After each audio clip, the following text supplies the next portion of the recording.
नचनिया ए बाबू ओमे के होई ना कनिया ए बाबू ए बाबू बुझला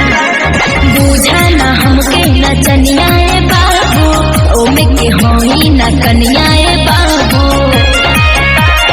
गाना ना सयान अभी बड़ा लइका हो बड़ा लइका का सटला से मिलन सलट जाइका देबे चमरान के त घाट जाइका चढ़ के ऊपर पर पहुंच जाइका देबे चमरान के त घाट जाइका भागला कि ना म्यूजिक बाय आशीष विश्वकर्मा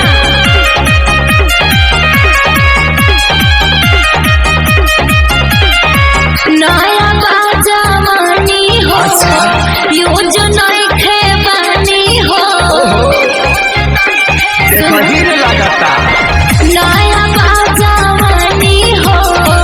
योजना खेबानी हो इहे देख के करत मनवा और के मनमानी हो बोल बेबी सोचा तारा हमें के हम होई का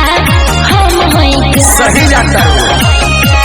सटला से मिलन सलट जाइका देबे चमरान के त घाट जाइका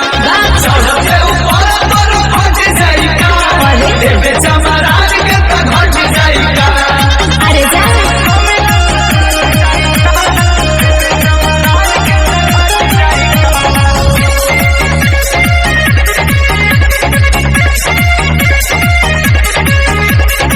सुना मन परवाना हो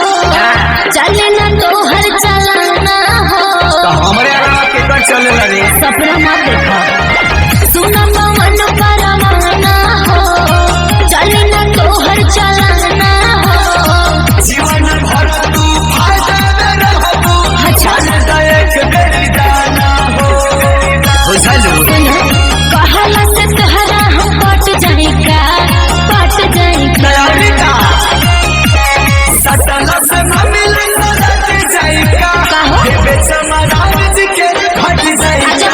चढ़ के ऊपर पर पहुंच जाइका देबे चमरान के त घाट जाइका कायदा में रहबू तो फायदा में रहबू।